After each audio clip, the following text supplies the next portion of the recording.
ஆண்டவருடைய நாமம் மகிமைப்படுவதாக.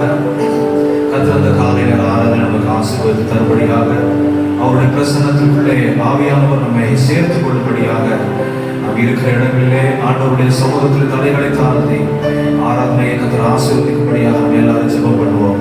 அன்பின் நல்ல ஆண்டவரே, நன்றியோடுமே நாங்கள் துதிக்கிறோம். கர்த்தாவே, இந்த ஆண்டவரே ஆராதனை நாளுக்காக உமக்கு ஸ்தோத்திரம். இந்த நாளிலேயும் கர்த்தாவே உம்முடைய ஆவிக்குள்ளாகி ஆண்டவரே நாங்கள் உம்முடைய பிரசன்னத்தை உம்முடைய பாடல்களினாலே ஸ்தோத்திரங்களினாலே நாங்கள் அனுபவிக்க ஆண்டவரே உயர்த்துகிற ஸ்தானத்தில் நீ வருவேன் என்று சொன்னீர்கள். கர்த்தாவே, எங்களுடைய துதிபலிகள் ஸ்தோத்திர பலிகளை கர்த்தர் அங்கீகரித்து தேவரே நடப்பிக்க வேண்டிய பெரிய கிரியைகளை ஆண்டவரே ஸ்தோத்திர பலத்தினாலும் அல்ல, பராக்கிரமத்தினாலும் அல்ல, என்னுடைய ஆவியினாலே ஆகும் என்று சொன்னீரே. உம்முடைய மேன்மையான கிரியைகளை கர்த்தர் நடத்த வேண்டும் என்று நாங்கள் ஜெபிக்கிறோம். சகல துதிகன மகிமை உமக்கு நாங்கள் செலுத்துகிறோம். உம்முடைய நாமமே மகிமைப்படட்டும். எல்லா தடைகளையும் நீக்கி கர்த்தர் தம்முடைய நாமத்தை ஆண்டவரே உயர்த்துவதற்காக ஸ்தோத்திரம். உம்முடைய கிருபைக்கு எங்களை தாழ்த்துகிறோம். இயேசுவின் நாமத்தில் ஜெபம் கேளும் பிதாவே, ஆமென். நாம் ஒரு சில பாடல்களை பாடி ஆண்டவருடைய நாமத்தை நாம் உயர்த்துவோமாக.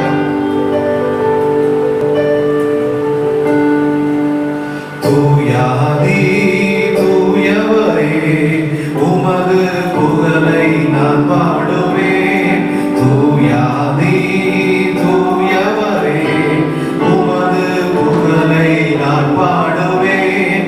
பாரில் எனக்கு வேறென்ன வேண்டும்? உயிருள்ளவரை நின் புகழ் பாட வேண்டும். பாரில் எனக்கு வேறென்ன வேண்டும்? உயிருள்ளவரை நின் புகழ் பாட வேண்டும். தூயாதே தூயவரே, உமது புகழை நான் பாடுவேன். தூயாதே தூயவரே, உமது புகழை நான் பாடுவேன்.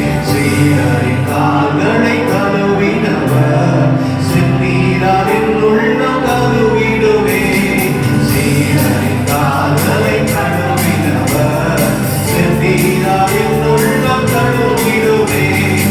பாரில் எனக்கு வேறென்ன வேண்டும்? உயிருள்ளவரை புகழ் பாட வேண்டும். பாரில் எனக்கு வேறென்ன வேண்டும்? உயிருள்ளவரை புகழ் பாட வேண்டும். தூயாதே தூயவரே, உமது புகழை நான் பாடுவேன். தூயாதே தூயவரே, உமது புகழை நான் பாடுவேன். பாரோரின் நோய்களை நீக்கினவர், ஆவியின் பாவங்களை நீக்கிடுவேன். பாரோரின் நோய்களை நீக்கினவர், ஆவியின் பாவங்களை நீக்கினீரேன். பாரில் எனக்கு வேறென்ன வேண்டும்? உயிருள்ளவரை புகழ் பாட வேண்டும். பாரில் எனக்கு வேறென்ன வேண்டும்? உயிருள்ளவரை புகழ் பாட வேண்டும். தூயாதே தூயவரே, உமது புகழை நான் பாடுவேன். தூயாதே தூயவரே, உமது புகழை நான் பாடுவேன். துயரங்கள் பாரினில் அடைந்தவரே, துன்பங்கள் தாங்கிடவரே. துயரங்கள் பாரினில் அடைந்தவரே, துன்பங்கள் தாங்கிடவரே. பாரில் எனக்கு வேறென்ன வேண்டும்? உயிருள்ளவரை புகழ் பாட வேண்டும். பாரில் எனக்கு வேறென்ன வேண்டும்? உயிருள்ளவரை புகழ் பாட வேண்டும். தூயாதே தூயவரே, உமது புகழை நான் பாடுவேன். தூயாதே தூயவரே, உமது புகழை நான் பாடுவேன். ஹல்லேலூயா ஹல்லேலூயா, எல்லாரும் ஸ்தோத்திரம் பண்ணுவோமாக. ஹல்லேலூயா, இவரே துதிகளின் நடுவிலே வாசமாய் இருக்கிறவர். ஹல்லேலூயா ஹல்லேலூயா. நன்றி ஆண்டவரே, உம்மை துதிப்பதற்காக தேவன் எங்களை தேர்ந்தெடுத்திருக்கிறீரே. இவர்கள் என் துதியை சொல்லி வருவார்கள் என்று சொல்லி ஆண்டவரே துதிப்பதற்காகவே நீர் எங்களை ஏற்படுத்தி இருக்கிறீரே. உம்மை நன்றி செலுத்துகிறோம். ஹalleluya. கர்த்தர் நம்முடைய பாவ நோய்களை நீக்கிறதற்காக ஆண்டவருக்கு உள்ளத்தின் ஆழத்தில் இருந்து ஆண்டவரே எங்களை பாவத்திலிருந்து விடுதலையாக்கி ஆண்டவரே உம்மை துதிப்பதற்கும் உம்மை ஸ்தோத்தரிப்பதற்கும் என்று கர்த்தர் எங்களுடைய நாவிலே ஆண்டவரே உம்முடைய மகத்துவங்களை சொல்லி துதிப்பதற்கு வைத்தீரே. உமக்கு நன்றி ஆண்டவரே, நன்றி ஆண்டவரே, நன்றி ஆண்டவரே. எங்களை மீட்டுக் கொண்டீரே ஆண்டவரே. உம்முடைய அன்பின் கிரியைகளுக்காக ஸ்தோத்திரம். எங்களை மீட்டுக் கொண்ட உம்முடைய கரத்தின் கிரியைகளை செயல்களுக்காக ஹalleluya. ஆண்டவரே உமக்கு ஸ்தோத்திரம். ஹalleluya. கர்த்தர் நம்முடைய உள்ளத்தை அவருடைய ஆவியினாலே நிரப்பும் போது நம்முடைய பாத்திரத்தை ஆண்டவர் நிரம்பி வழிய பண்ணுகிறார். நிரம்பி வழிய பண்ணி என் பாத்திரம் நிரம்பி வழிகிறது. ஜீவனுள்ள நாளெல்லாம் அவருடைய வீட்டிலே ஆண்டவரை துதிப்பதற்கு தேவன் நமக்கு உதவி செய்கிறார். ஆண்டவரே என் பாத்திரம் நிரம்பி வழிகிறது, நிரம்பி வழிந்து ஓடுகிறது. ஆண்டவரே அது வற்றாத நதியை போல ஆண்டவரே அது எப்பொழுதும் என் வாழ்க்கைக்குள்ளே நிறைந்திருக்க ஆவியானவர்களுக்கு உதவி செய்வீராக. என் பாத்திரம் நிரம்பி நிரம்பி வழிகின்றது, வழிந்து ஓடுகின்றது. என் பாத்திரம் நிரம்பி நிரம்பி வழிகின்றது, வழிந்து ஓடுகின்றது. எனக்குள்ளே ஜீவமூற்று அது வற்றாது ஒரு நாளும். எனக்குள்ளே ஜீவமூற்று அது வற்றாது ஒரு நாளும். அபிஷேக நதினாரே அகிலமெங்கும் பரவிடுவே. அபிஷேக நதினாரே அகிலமெங்கும் பரவிடுவே. ஏராளமான மீன்கள், திரளான உயிரினங்கள், ஏராளமான மீன்கள், திரளான உயிரினங்கள் நதி பாயும் இடமெல்லாம், நான் போகும் இடமெல்லாம், நதி பாயும் இடமெல்லாம், நான் போகும் இடமெல்லாம். எனக்குள்ளே ஜீவமூற்று அது வற்றாது ஒரு நாளும். எனக்குள்ளே ஜீவமூற்று அது வற்றாது ஒரு நாளும். ஆனந்த தைலம், ஆனந்த தைலம் தானே உடம்படுக்கு எதிரானே. ஆனந்த தைலம் எல்லா குணங்களையும் ஆனந்த கழிப்பாய் மாற்றுமா. துதிகுடை துதிகுடை போட்டிடுவே, சாம்பல் நீக்கிடுவே. துதிகுடை துதிகுடை போட்டிடுவே, என் குடும்பத்திற்குள்ளே சாம்பல் நீக்கிடுவே. அலங்காரமாக்கிடுவே, சபையை அலங்காரமாக்கிடுவே.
தைரியமாய் சொல்லுகிறதற்கு அந்த ஆவியானவர் நமக்கு பலன் தருகிறார்.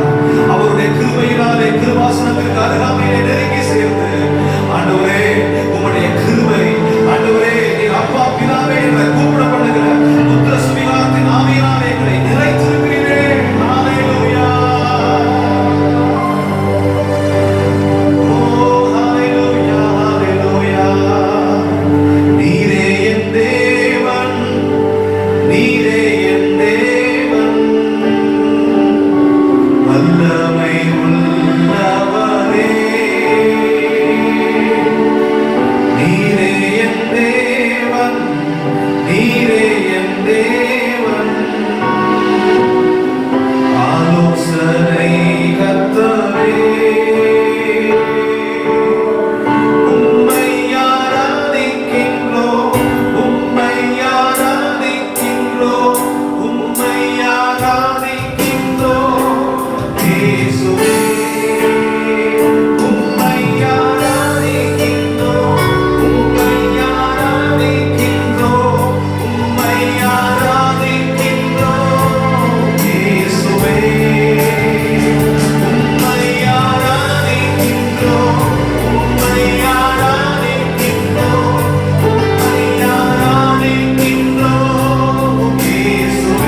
சித்தம் கேட்கிற அளவுக்கு எங்களை உருவாக்குங்க ஆண்டவரே. உங்க சத்தம் கேட்கிற அளவுக்கு எங்களை உருவாக்குங்க ஆண்டவரே.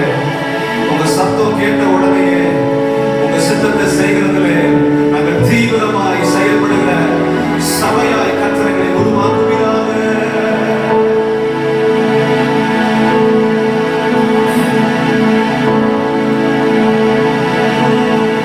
உன் சேவைக்காய் என்னை தருகிறேன், மனைந்திடும் உன் சித்தம் போல்.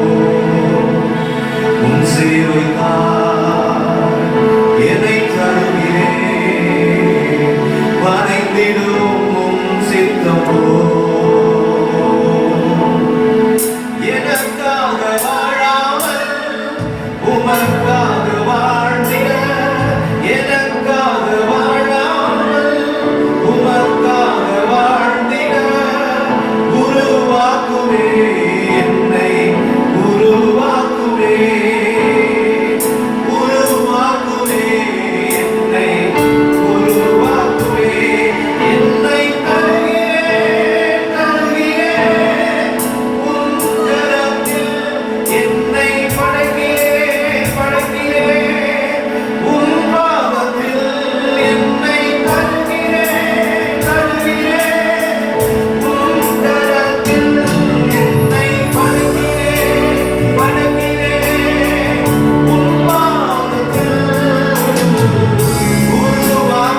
இருந்தோ அந்த கொள்ளை நோயின் தாக்கங்கள் வராதபடி கர்த்தர் பாதுகாக்கும்படியாக நம்ம எல்லாரும் ஜெபம் பண்ணுவோம். ஆண்டவரே, எங்கள் பட்டணத்திலேயோ சுற்றியுள்ள கிராமங்களிலேயோ ஆண்டவரே இந்த நோயானது பரவாதபடிக்கு தேவரீர் எங்களை காத்துக் கொள்வீராக. தேவரீர் எங்களை காத்துக் கொள்வீராக. பாதிக்கப்பட்டிருக்கிற ஒவ்வொருவருக்காக நாங்கள் ஜெபிக்கிறோம். ஆண்டவரே, எங்க மாவட்டத்திற்குள்ளே பாதிக்கப்பட்டிருக்கிற ஒவ்வொருவருக்காக ஜெபிக்கிறோம். கர்த்தர் அவர்களை சுகப்படுத்துவீராக. கர்த்தர் அவர்கள் குடும்பத்துக்கு ஆறுதல் செய்வீராக. கர்த்தர் அவர்களுக்கு போதுமானவராய் இருப்பீராக. கர்த்தர் தைரியப்படுத்துவீராக. ஆண்டவரே, மீண்டுமாய் வாழ்வதற்கு கர்த்தர் ஆண்டவரே நீரே எல்லா அனுகூலங்களையும் ஏற்படுத்த வேண்டும் என்று நாங்கள் ஜெபிக்கிறோம். ஹல்லேலூயா. நம்முடைய தேசத்திற்காக நம்ம ஜெபம் பண்ணுவோம். ஆண்டவர் நம்முடைய தேசத்திலேயோ பரவி கொண்டிருக்கிற இந்த காரியங்கள், இந்த கொள்ளை நோயின் கிரியைகள் எல்லாம் முற்றிலுமாக தடுத்து நிறுத்தப்படும்படியாக ஆண்டவருடைய சமூகத்திலே ஆண்டவரை ஜெபத்தோடு கூட ஒரு மனம் திரும்புதலுக்காக நம்ம ஜெபித்தோம் என்றால் நிச்சயமாக அந்த மனம் திரும்புதல் இந்த வாதையை தொடர்ந்து நம் தேசத்தின் நடுவே இராதபடிக்கு கர்த்தர் கிருபை பாராட்டுவார். ஆண்டவரை எல்லாரும் கேட்போம், எங்க தேசம் மனம் திரும்பணும் ஆண்டவரே, எங்க தேசம் மனம் திரும்பணும் ஆண்டவரே. இது ஏதோ ஜெபத்தினாலே மாத்திரமல்ல, மனம் திரும்பி ஆண்டவருடைய சமூகத்தை நாம் நோக்கி பார்க்கும் பொழுது நிச்சயமாகவே கர்த்தர் இந்த கொள்ளை நோயின் வாதையில இருந்து கர்த்தர் நம் தேசத்தை நீங்களாக்குவார். ஹல்லேலூயா. தீங்குக்கு மனஸ்தாபப்படுகிறவர், தீமையை பார்க்க மாட்டாத சுத்த கண்ணராய் இருக்கிறவர் தேவன் ஒரு விசையாய் ஆண்டவரே உம்முடைய புயத்தை சுகமாக்குகிற வல்லமையை எங்கள் தேசத்தின் நடுவே வெளிப்பட பண்ணுவீராக. கர்த்தர் அற்புதமான சுகத்தை கட்டளையிட வேண்டும் என்று நாங்கள் ஜெபம் பண்ணுகிறோம். உம்முடைய சுகம் கடந்து வருவதாக, உம்முடைய விடுதலை ஆண்டவரே எங்கள் தேசத்தின் நடுவே கடந்து வருவதாக. ஆண்டவரே, ஆளுகை செய்கிற தலைவர்கள் ஒவ்வொருவருக்காக ஆண்டவரே நாங்கள் ஜெபிக்கிறோம். அதிகாரத்தில் இருக்கிறவர்களுக்காக நாங்கள் ஜெபிக்கிறோம். ஆண்டவரே, இந்த நேரத்திலே சரியான முடிவுகளை எடுக்க கர்த்தர் ஆண்டவரே அவர்களுக்கு உதவி செய்வீராக. அரசாங்கம் எடுக்கிற ஒவ்வொரு முடிவுகளுக்கும் ஆண்டவரே ஜனங்கள் ஆண்டவரே சரியாய் ஒத்துழைப்பு கொடுக்க ஆண்டவர் இரக்கம் பாராட்டுவீராக, இரக்கம் பாராட்டுவீராக. ஹல்லேலூயா, ஹல்லேலூயா. தேசத்தில் இருக்கிற எல்லா ஊழியர்கள், எல்லா சுவிசேஷகர்கள், எல்லா திருச்சபைகளுக்காக, எல்லா ஊழிய ஸ்தாபனங்களுக்காக ஜெபம் பண்ணுவோம். கர்த்தர் அவர்களை காத்துக் கொள்ளும்படியாக, ஆண்டவர் இந்த நாட்களில் அவர்களை பராமரிக்கும்படியாக ஆண்டவர் எல்லாரும் ஜெபம் பண்ணுவோம். ஆண்டவரே, நீங்க காத்துக் கொள்ளுங்க ஆண்டவரே. சபைகள் உம்முடையது ஆண்டவரே. ஆண்டவரே, ஊழியர்கள் உம்முடையவர்கள், விசுவாசிகள் உம்முடையவர்கள். ஆண்டவரே, எந்த ஊழிய ஸ்தாபனமாக இருந்தாலும் ஆண்டவரே நீர் அவர்களை போஷிப்பீராக. நீர் அவர்களை சோர்விலிருந்து தூக்கி விடுவீராக. ஆண்டவரே, தொடர்ந்து ஊழியத்திற்கான வாசல்கள் ஆண்டவரே ஆத்துமாக்கள் இந்த நாட்களில் அதிகமாய் ரட்சிக்கப்படுவார்களாக. ஆண்டவரே ஸ்தோத்திரம். ஆண்டவரே, பெரிய காரியங்களை ஆண்டவரே தேசத்தின் நடுவே இருக்கிற சபைகளுக்குள்ளே செய்வீராக. நீ விரும்புகிற சுத்திகரிப்பு சபைகளுக்குள்ளே உண்டாகட்டும் என்று சொல்லி நாங்கள் சபையாய் நாங்கள் ஜெபிக்கிறோம். ஹல்லேலூயா, ஹல்லேலூயா, ஹல்லேலூயா, ஹல்லேலூயா. கர்த்தர் ஒரு பெரிய எழுப்புதலை நம் தேசத்தின் நடுவே ஆண்டவர் சீக்கிரத்திலே கொடுக்க போகிறார். அதற்காக ஜெபம் பண்ணுவோம். ஆண்டவரே, இந்த எழுப்புதலுக்காக நாங்கள் ஜெபிக்கிறோம். கர்த்தர் ஆண்டவரே ஒரு பெரிய எழுப்புதலை ஆண்டவரே எங்கள் தேசத்தின் உள்ளே ஆண்டவரே குறிப்பாக எங்கள் தமிழகத்திற்குள்ளே கர்த்தரை கட்டளையிட போகிறதற்காக உமக்கு ஸ்தோத்திரம். ஆண்டவரே, நாங்கள் ஜெபித்து இப்பொழுது ஆயத்தப்படுகிறோம். உம்முடைய நாமத்தை மகிமைப்படுத்துவீராக. ஆண்டவரே, எங்கள் ஜெபங்களை கேட்டு கர்த்தாவே ஆண்டவரே பெரிய காரியங்களை வெளியரங்கமான கிரியைகளை செய்கிறதற்காக உமக்கு ஸ்தோத்திரம். சகல துதி கன மகிமை உமக்கு செலுத்துகிறோம். இயேசுவின் நாமத்தில் ஜெபம் கேளும் பிதாவே. ஆமென், ஆமென், ஆமென். ஆண்டவருடைய நாமம் மகிமைப்படுவதாக. கர்த்தர் இந்த ஆராதனையிலையும் ஆண்டவருடைய நாமம் மகிமைப்பட்டது. தொடர்ந்து கர்த்தருடைய வார்த்தைக்கு செல்வதற்கு முன்னதாக ஒரு அறிவிப்புகளை நீங்கள் கவனத்தோடு கவனிக்க உங்களை அன்பாக கேட்கிறேன். இந்த நாட்களிலே நம்ம ஆலயத்திலே வந்து குடும்பமாக கூட்டமாக வந்து ஜெபிக்கிறதற்கு ஒரு நல்ல ஒரு வாய்ப்பு ஏற்படுத்தப்பட்டிருக்கிறது. ஆகையினாலே வருகின்ற நாட்களிலே ஆராதனை முடிஞ்சதற்கு பின்பதாகவே நீங்கள் விசுவாசிகள் நீங்களை தொடர்பு கொண்டு எந்த நாள் எந்த நேரத்தில் வர்றீங்க அப்படின்னு சொல்லி காலையில் இருந்து சாயங்காலம் வரைக்கும் நேரம் எத்தனை மணி நேரம் வேண்டுமானாலும் இந்த இடத்துல உட்கார்ந்து நீங்கள் ஜெபிக்கலாம். அதுக்கு எந்த தடையும் இல்லை. அதற்கான விளக்குகள் எல்லாம் விதி விளக்குகள் எல்லாம் கொடுக்கப்பட்டிருக்கிறபடினாலே நீங்கள் தொடர்ந்து வந்து நீங்கள் ஜெபிக்கிறதற்கு உங்களை உற்சாகப்படுத்துகிறோம். இந்த நாட்களிலே ஆலயத்திலே வந்து ஜெபிக்கிறது மிகவும் மிகவும் அவசியமாக இருக்கிறது. பாதாளத்தின் வாசல்கள் மேற்கொள்ளப்பட முடியாத ஒரு இடம் ஆலயம். ஆலயத்திலே அவருடைய சம்பூரணம் தொடர்ந்து அவருடைய வல்லமை, ஆலயத்துக்குள்ளே இருக்கிற அவருடைய வல்லமை இன்னும் பெருகுவதற்கு ஏதுவாக குடும்பமாக ஜெபிக்கிறதற்கு உங்களுக்கு ஒரு அழைப்பை கொடுக்கிறோம். இது யாரையும் நாங்கள் தனிப்பட்ட விதத்தில் நாங்கள் கால் பண்ணி நாங்கள் அழைப்பதில்லை. நீங்கள் தொடர்பு கொண்டு இந்த நாளிலே மொத்தமாக கூட்டமாக வந்துட வேண்டாம்.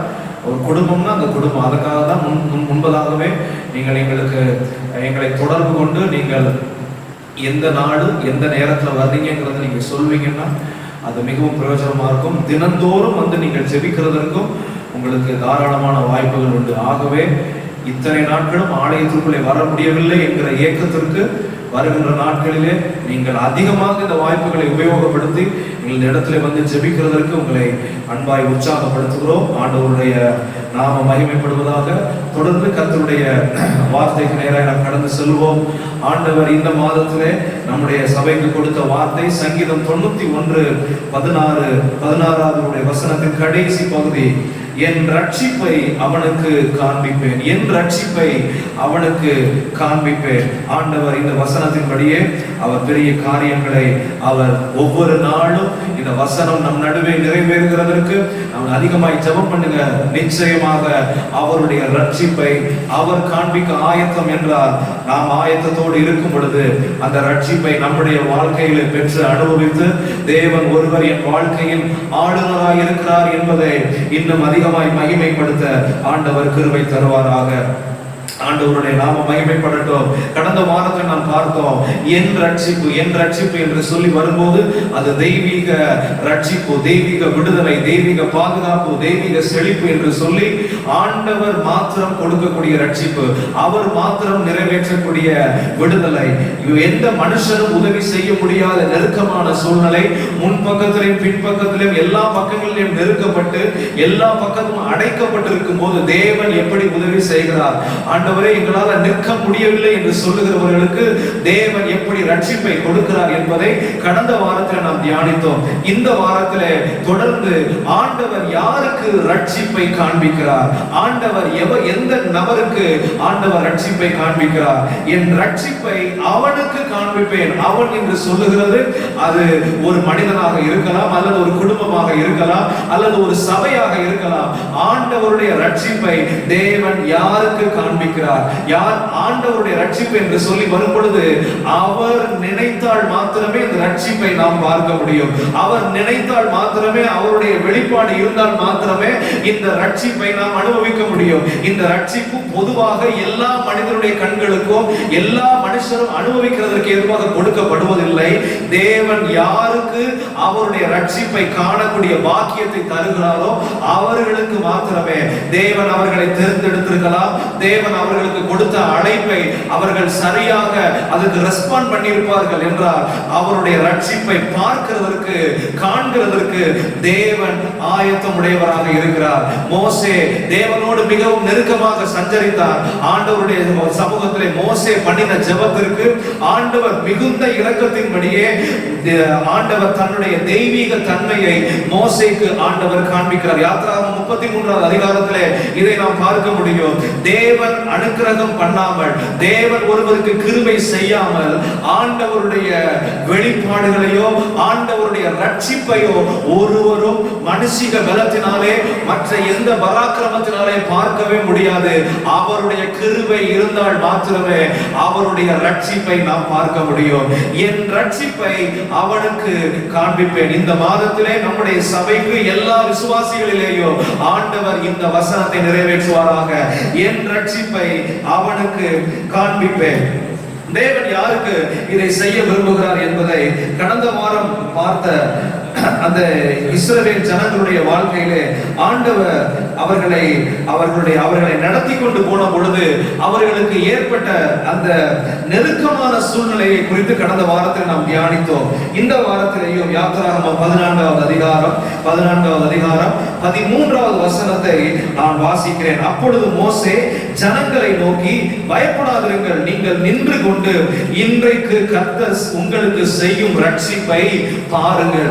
ஆண்டவர் ஆண்டவர் அந்த நாளிலே அந்த ஜனங்களுக்கு ஒரு காரியத்தை வெளிப்படுத்த ஆயத்தத்தோடு இருந்தார். அந்த நெருக்கமான நேரத்திலே முன்பக்கம் செங்கடல், பின்பக்கம் பார்வோனுடைய சேனை, நமக்கு எல்லாருக்கும் தெரிந்த சம்பவம். இந்த நெருக்கடியான நிலையிலே எந்த வலது பக்கத்திலே இடது பக்கத்திலே ஒதுங்க முடியாத நிலையிலே இரண்டு பக்கமும் மலைகள் சூழ்ந்திருக்கிறதை போல உள்ள இடங்கள், முன்பக்கத்திலேயும் பின்பக்கத்திலே ஓடவும் முடியாது, எந்த காரியமும் செய்ய முடியாது.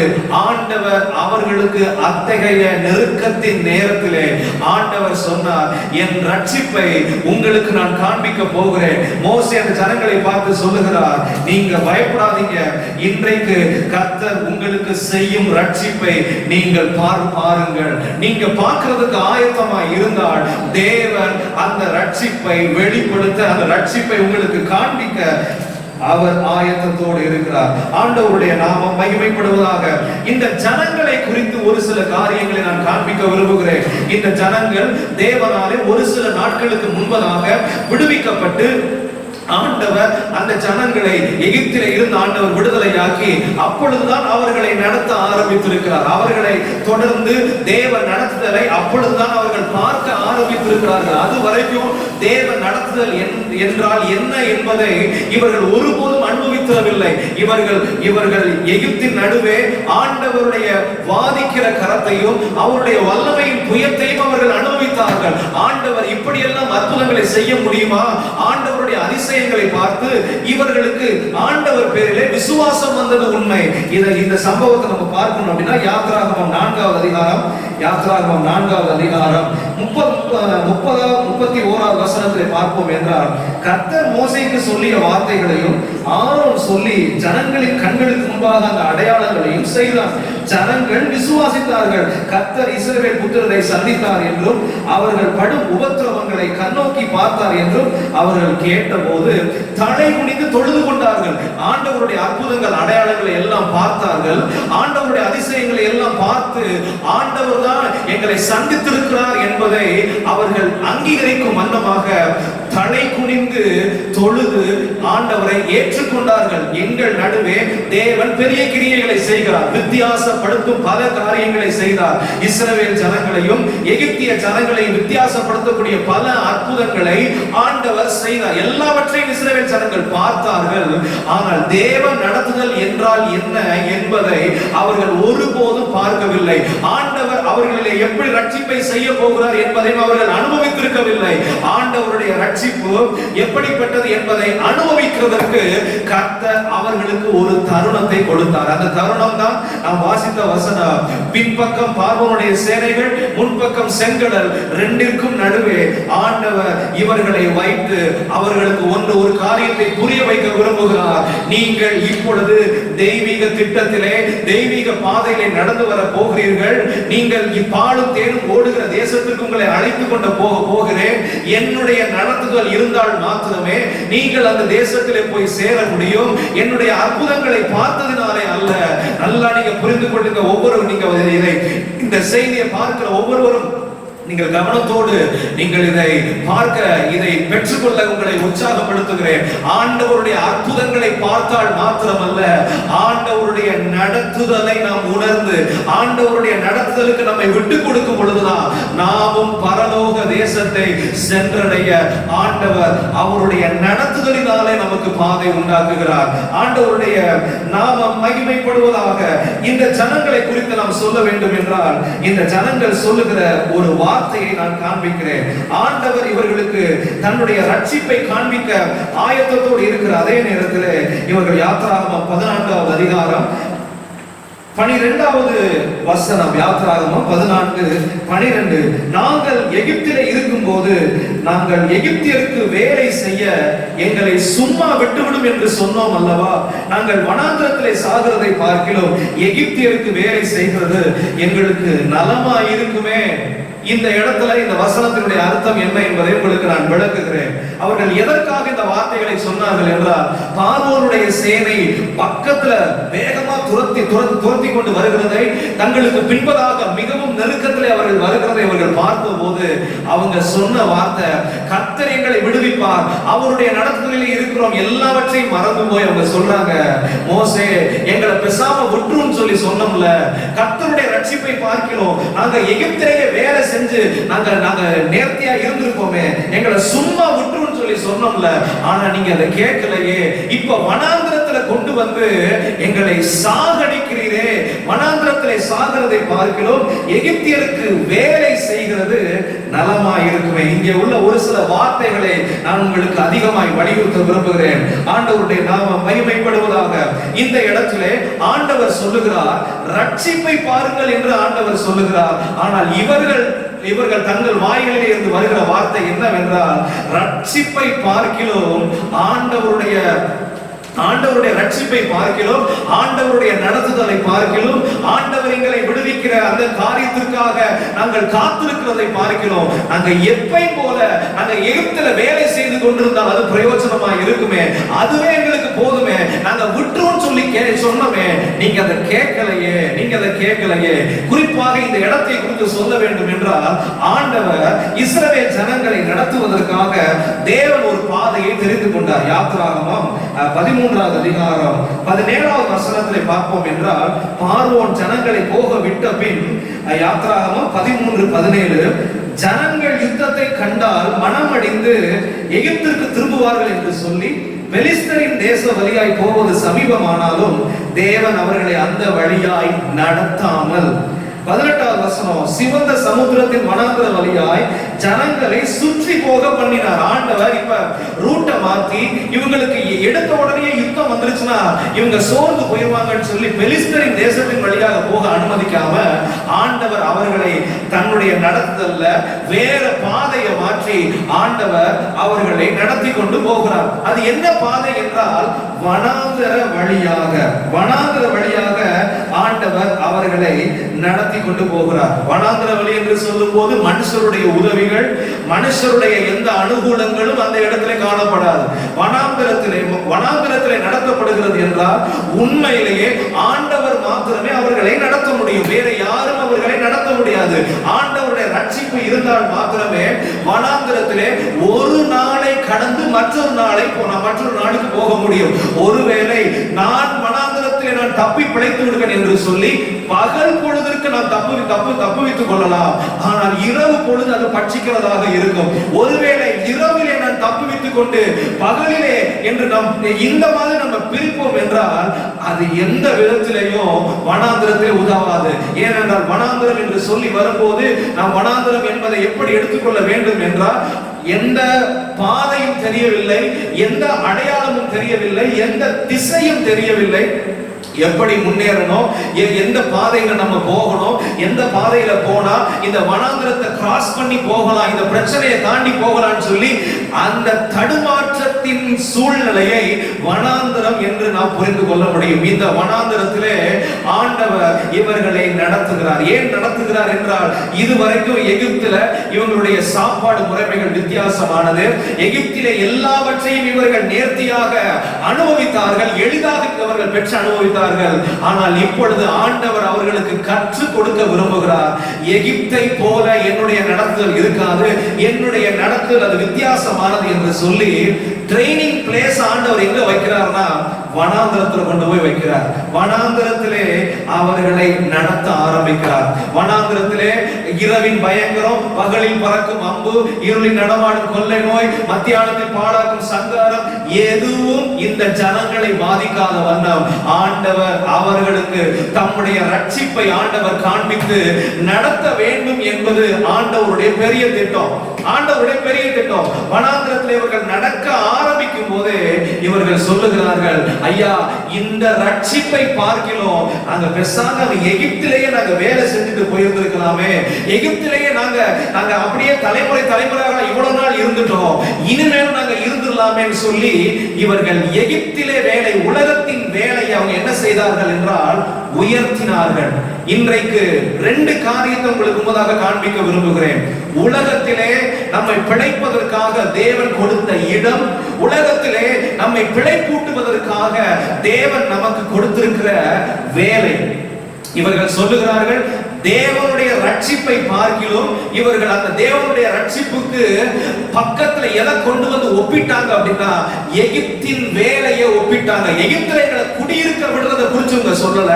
இன்னைக்கு ரொம்ப கவனத்தோடு சபையானது கவனிக்க வேண்டும். ஆண்டவருடைய ரட்சிப்பு எதற்கு சமமாக சொல்லப்படுகிறது என்றால், உலகத்திலே அது கவர்மெண்ட்லயோ பிரைவேட்லயோ சொல்ல கொடுக்கப்பட்டிருக்கிற வேலை, நம்மை பிழை கூட்டுவதற்காக வார நாட்கள் முழுவதும் வேலை செய்கிறது, அதை எப்படி நம்ம குடும்பத்தை நடத்துகிறதற்கு, இந்த உலகத்தில் உயிர் வாழுகிறதற்கு, பணம் சம்பாதிப்பதற்கு என்று சொல்லி வேலைகள் வைத்திருக்கிறார்களோ அதற்கு இணையாக சொல்லப்படுகிறது தேவனுடைய ரட்சிப்பு. அது எதற்கு இணை என்றால், எகிப்திலே உள்ள வேலைக்கு இணையாக சொல்லுகிறார்கள். அவங்க சொல்றாங்க, வனாந்தரத்தில் நாங்க ஆண்டவருடைய நடத்துதலுக்காக ரட்சிப்புக்காக காத்திருக்கிறதை பார்க்கிறோம், எகிப்தில வேலை செய்கிறது எங்களுக்கு ரொம்ப எளிதானது என்று அவர்கள் சொல்லுகிறார்கள். சரி, இவங்க எகிப்தை குறித்து பெருமை பாராட்டுறாங்களே, அந்த எகிப்துல அப்படி என்ன பெரிய விசேஷம் அப்படின்னா, இந்த எகிப்து இவர்கள் பழகி பெருகக்கூடாது என்கிறதுல கவனத்தோடு இருந்த ஒரு இடம். நல்லா நீங்க புரிந்து கொள்ள கேட்கிறேன். எகிப்தை குறித்து சொல்லணும் அப்படின்னா, யாத்திராகமம் தொடக்க அதிகாரங்கள்ல 1வது அதிகாரம் 10வது வசனத்துல பாத்தீங்கன்னா, யாத்திராகமம் 1வது அதிகாரம் 10வது வசனம், அவர்கள் பெருகாத படிக்கு ஒரு யுத்தம் உண்டானால் அவர்களும் நம்முடைய பகைஞரோடு கூடி நமக்கு விரோதமாக யுத்தம் பண்ணி தேசத்தை விட்டு புறப்பட்டு போகாத படிக்கு அவர்களை குறித்து ஒரு உபாயம் பண்ண வேண்டும். இதை பார்வன் சொல்லுகிறார். 11வது வசனம், அப்படியே அவர்களை சுமை சுமக்கிற வேலையினால் ஒடுக்கும் படிக்கு. எகிப்தை குறித்து இஸ்ரவேல் ஜனங்கள் ரொம்ப பெருசா பெருமை பாராட்டுறாங்க. இன்றைக்கும் ஆண்டவருடைய ஆராதனை, தேவ பிரசன்னம், இதையெல்லாம் ஒப்பிடும் போது உலகத்தின் வேலையை அநேகர் உயர்த்தி பிடிக்கிறாங்க. ஆனா அந்த உலகம் கொடுக்கிற, அந்த எகிப்து கொடுக்கிற பரிசு என்ன அப்படின்னா, அவங்க பெருகக்கூடாது, மல்டிப்ளை ஆகக்கூடாது, அவங்களுக்குள்ள பெருக்கம் என்கிற ஆசீர்வாதம் வரக்கூடாது. அதே நேரத்தில் அவர்களை இருக்கிற நிலைமையை விட இன்னும் ஒடுக்கணும் சொல்லி அவங்களுக்கு அரசாங்கத்தின் மூலமாக அல்லது வேலை பார்க்கிற இடத்திலே உள்ள உயர் அதிகாரிகளின் மூலமாக வேலை பளுவை ஏற்ற வேண்டும் என்பது எகிப்தினுடைய பெரிய உபாயமாக இருக்கிறது. ஏன்னா நம்மளை விட்டு புறப்பட்டு போயிடக்கூடாது. நல்ல அந்த வார்த்தையை உங்களுக்கு நான் காண்பிக்க விரும்புகிறேன். நம்மை விட்டு புறப்பட்டு போகாதபடிக்கு, நம்ம இனிமே எங்க புறப்பட்டு போகிறோம், நம்ம சபைக்குள்ள இருக்கிறோம், நம்ம எங்க புறப்பட்டு போகிறோம் என்கிறத நான் உங்களுக்கு தெளிவுபடுத்துகிறேன். நம்ம இனிமே புறப்பட்டு போகிறதுக்கு ஒரே ஒரு இடம் இருக்கிறது. அது பரலோகத்திலே இருந்து மணவாளன் வெளிப்படும் போது அவரை சந்திப்பதற்காக நம்ம எடுத்துக்கொள்ளப்படுவோமே, அந்த புறப்பட்டு போகாதபடிக்கு சபையை குறித்து ஒரு உபாயம் செய்ய வேண்டும். புறப்பட்டு போகாதபடிக்கு இவங்க எடுத்துக்கொள்ளப்படக்கூடாது, இவங்க மறுரூபமாக்கப்படக்கூடாது, பரலோகத்தின் வாய்ப்பை நோக்கி இவங்க போயிடக்கூடாதுன்னு சொல்லி ஒரு உபாயம் இன்றைக்கு உலகத்தின் மூலமாக கொடுக்கப்படுகிறது. நம்முடைய நோக்கம், நம்ம நினைக்கிறோம் எகிப்தில் நாங்க வேலை செஞ்சு அப்படியே நாங்க சர்வே பண்ணி நாங்க எப்படியாவது ஆலயத்திற்கும் என்று சொல்லி நம்ம ஒரு நடுநிலையோடு செயல்பட நம்ம நினைக்கும் போது உலகம் நமக்கு எதிராக செயல்படுகிறது. அதனாலதான் இயேசுவானவர் புதிய ஏற்பாட்டில் சொல்லும் போது உலகம் என்று சொல்லி வரும்போது உலகத்தை ஆண்டவர் கடிந்து கொண்டார். உலகத்தோடு சிநேகமா இருக்கிறவங்க அவங்க ஆண்டவருக்கு, பிதாவுக்கு எதிரின்னு சொல்லி ஆண்டவர் சொன்னார். உலக சிநேகம் தேவனுக்கு விரோதமான பகை என்று சொன்னார். ஏனென்றால் உலகத்தோடு, உலகத்தின் வேலைகளோடு எவர்கள் அதிக நேரம் செலவிட்டு தேவ ரட்சிப்பை பார்க்க கூடாதபடிக்கு அவர்கள் தடைப்படுத்தப்பட்டிருக்கிறார்களோ, நான் உங்களுக்கு சொல்லுகிறேன், அவர்கள் நிச்சயமாக எடுத்துக்கொள்ளப்படுதலிலே அவர்கள் போகிறதில்லை. அந்த எக்கால சத்தம் தொனிக்கும் போது அவர்கள் மறுரூபமாக்கப்படுகிறது இல்லை. அவர்கள் இந்த பூமியிலே கைவிடப்படுவார்கள். அவர்கள் நம்மை விட்டு புறப்பட்டு போகாதபடிக்கு நாம் அவர்களுக்கு ஒரு உபாயம் செய்ய வேண்டும். இன்றைக்கு சபையானது ஒரு முடிவு எடுக்க வேண்டும். கர்த்தர் இந்த லாக்டவுன் நாட்கள்ல சபைக்கு ஒரு அழைப்பை கொடுக்கிறார். இந்த நாட்கள்ல உங்களுடைய தொழில் சம்பந்தப்பட்ட காரியங்கள், உங்களுடைய வேலை சம்பந்தப்பட்ட காரியங்களை நீங்கள் மறுசீராய்வு செய்ய வேண்டும். நீங்க ரீடிஃபைன் பண்ணணும். நான் எடுத்துக்கொள்ளப்படுகிறதற்கு என்னுடைய தொழில் தடையாக இருக்கும் என்றால், நான் மறுரூபமாகிறதற்கு காண்பிப்பதற்கு இந்த தொழில் எனக்கு தடையா இருக்கும் என்றால் ஆண்டவருடைய நாமத்தினாலே, ஆண்டவரே இந்த தொழிலை பார்க்கிலும் உம்முடைய ரட்சிப்பிற்காக நான் காத்திருக்கிறேன், ஆண்டவரே உம்முடைய ரட்சிப்பிற்காக காத்திருக்கிறேன் என்று சொல்லி தொழிலை மாற்றிக் கொள்ளலாமே தவிர தேவனுடைய ரட்சிப்பை மாற்றுவதற்கு எந்த பிரயத்தனமும் செய்ய வேண்டாம். ஆண்டவருடைய நாமம் மகிமைப்படுவதாக. இந்த எகிப்தை குறித்து இன்னும் நாம் சொல்ல வேண்டும் என்றால், இந்த எகிப்து செய்த காரியம் யாத்ராகமம் 1ஆம் அதிகாரம் 16ஆம் வசனம். நீங்கள் எபிரேய ஸ்திரீகளுக்கு மருத்துவம் செய்யும் போது அவர்கள் மனையின் மேல் உட்கார்ந்திருக்கையில் பார்த்து, ஆண் பிள்ளையானால் கொன்று போடுங்கள், பெண் பிள்ளையானால் உயிரோடு இருக்கட்டும். ஆண் பிள்ளைனா கொன்று போட்டுருங்க, ஆண் பிள்ளைனா கொன்று போட்டுருங்க, பெண் பிள்ளைனா அது உயிரோடு இருக்கட்டும். எகிப்தின் வேலை குறித்து பெருமை பாராட்டாங்க இஸ்ரவேல் ஜனங்கள். ஆனால் இந்த எகிப்து தேவ ஜனங்களுக்கு என்ன பரிசு கொடுத்துச்சுன்னா, ஆண் பிள்ளைகள் எல்லாமே தழைத்து வரக்கூடாது. பிறக்கும் போதே ஆண் பிள்ளை அப்படின்னா அதை காலி பண்ணிடணும். ஆண் பிள்ளைக்கு என்ன கொடுக்கலாம்? நல்ல படிப்பு, டியூஷன் அப்படின்னு சொல்லி பல காரியங்கள்ல பிஸியா இருக்க வச்சு அது தேவ திட்டத்துல வந்துடக்கூடாதுங்கிறதுக்காக உலகம் ஆண்களை சரியா போக்கஸ் பண்ணுது. ஆண்களை சரியா போக்கஸ் பண்ணி அவங்க தேவனுடைய திட்டத்துல எழும்பி இருக்கக்கூடாது, அவங்க ஊழியத்துக்கு வந்துடக்கூடாது, ஜெபத்துல அவங்க தீவிரம் காண்பித்திடக்கூடாது, விடுதலையோடு சத்தம் உயர்த்தி ஆராதிச்சிடக்கூடாதுன்னு சொல்லி எகிப்து ஆண்களுக்கு விரோதமாக செயல்பட்ட ஒரு காரியம், ஆண்களுக்கு விரோதமாக செயல்பட்டது. இவங்க சொல்றாங்க, எகிப்தின் வேலை பெருசா இருக்கு, அந்த வேலையை நாங்க பார்த்துட்டு பேசாம இருந்திருப்போமே, தேவனுடைய ரட்சிப்பு பெரிதாக இருக்கிறது. அவங்களுக்கு ஒரு ரகசியத்தை, இந்த பகுதியில் இருக்கிற ஒரு ரகசியத்தை சொல்லுகிறேன். பெண்கள் எளிதாக ரட்சிக்கப்பட்டு சபைக்குள்ளே வருகிறது, அது வரவேற்கத்தக்கது. ஆண்டவர் அதை விரும்புகிறார், அங்கீகரிக்கிறார். ஆனா ஆண்கள் தேவ சமூகத்தை வந்துவிடக் கூடாது என்கிறதுல சத்துருவானவன் பெரிய திட்டத்தோடு இருக்கிறான். மறந்து போய்விட வேண்டாம், மறந்து போய்விட வேண்டாம். ஆண்கள் அந்நிய பாஷையில பேசி ஜெபம் பண்றதையோ துதிக்கிறதையோ அவர்கள் தொய்வு விடுகிறார்கள் என்றால் மறந்து விட வேண்டாம். தேவ திட்டத்தில் இருக்கிறவர்களுக்காக எதிராக சத்துரு போராடுகிறான் என்பதை நினைத்து மறந்து போக வேண்டாம். ஏனென்றால் எகிப்தினுடைய நோக்கம் எல்லா ஆண் பிள்ளைகளையும், ஒருவேளை அவங்க படிப்பாக இருக்கட்டும், அவங்க மற்ற காரியங்களாக இருக்கட்டும், நம்ம சபையிலேயே 12வது படிக்கிற வரைக்கும் எல்லா ஆண் பிள்ளைகள், எல்லா ஆண் வாலிபர்கள், பெண் வாலிபர்கள் அத்தனை பேருமே அவர்கள் அபிஷேகத்திலே நடத்தப்பட்டு ஆண்டவரோடு கூட நெருங்கிய உறவிலே போதிக்கப்படுகிறார்கள். ஆனா 12வது முடிச்சதுக்கு அப்புறம் காலேஜுக்கு வந்து வேறு பட்டணத்துல போய் படித்து விட்டு 4 வருஷம் 5 வருஷம் திரும்பி வரும்போது பெற்றுக்கொண்ட அபிஷேகமும் இல்லை, பெற்றுக்கொண்ட தேவ உறவுகளும் இல்லை.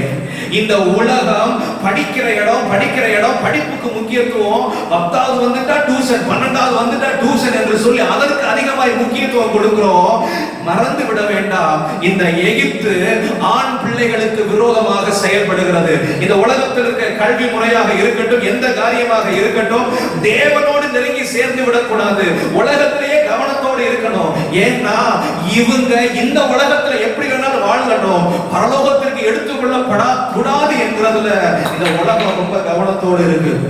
ஆண்டவருடைய நாமம் மகிமைப்படுவதாக, ஆண்டவருடைய நாமம் மகிமைப்படுவதாக. உங்க பிள்ளைகளுக்கு நீங்க படிப்பை எந்த அளவுக்கு முக்கியப்படுத்துறீங்களோ அதை விட அதிகமாக முக்கியப்படுத்த வேண்டும். நீ தேவ திட்டத்துல எங்க பார்க்க, நீ ஊழியத்துல ஆர்வத்தோட இருக்கியா? நிறைய பேரை குறிச்சு சாட்சி சொல்ல முடியும். 12வது படிக்கிற வரைக்கும், நம்ம சர்ச்சோடு தொடர்பு இருக்கிற வரைக்கும் அவங்க ஆண்கள் ஐக்கியம், அவங்க ஆண்கள் ஜெபம், பெண்கள் ஜெபம்னு சொல்லி எல்லா ஜெபத்திலையும் பங்கெடுத்து விட்டு படிப்பின் நிமித்தம் போன உடனே என்னதான் வருமோ, தேவ தொடர்பு எல்லாம் துண்டிக்கப்பட்டது. ஆண்டவர் கொடுத்திருக்கிற அபிஷேகம் எல்லாம் போச்சு. கடைசியில எல்லாவற்றிலையும் வெறுமையாக்கப்பட்டு மறுபடியும் ஒரு வேலையோட வருவாங்க. ஆனா உள்ள இயேசு இருக்க மாட்டார். கை நிறைய சம்பளத்தோட வரலாம், தொடர்ந்து அவளுக்கு திருமணம், மற்ற காரியங்கள் எல்லாமே அது பருவத்திற்கு ஏற்றார் போல உலகம் செஞ்சு கொடுக்கும். ஆனால் இழந்து போன இயேசுவை பெற்றுக்கொண்டதற்கு எந்த வாய்ப்பு கொடுக்கப்படல. இன்னைக்கு ஆண்டவர் சொல்றாரு, நீ எகிப்தின் வேலையை குறிச்சு, நீ உன்னுடைய பணத்தை குறிச்சு, இந்த உலகத்தில் இருக்கிற கல்வி முறையை குறிச்சு நீ மேன்மை பாராட்டுனா, என்னுடைய ரட்சிப்பின் திட்டத்தை குறித்து நீ தரக்குறைவாகவே நினைக்கிறாய் என்று வேத வசனத்தின் மூலமாக நான் உங்களுக்கு சொல்லுகிறேன். ஆண்டவருடைய நாமம் மகிமைப்படுவதாக.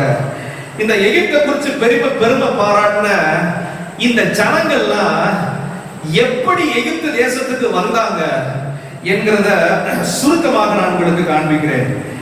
நமக்கு முற்பிதாக்கள் ஆபிரகாம், ஈசாக்கு, யாக்கோபு. இதுல யாக்கோபுக்கு அநேக குமார்கள் இருந்தார்கள். இந்த 3 பேருடைய நாட்களிலேயே பஞ்சகாலம் வந்தது.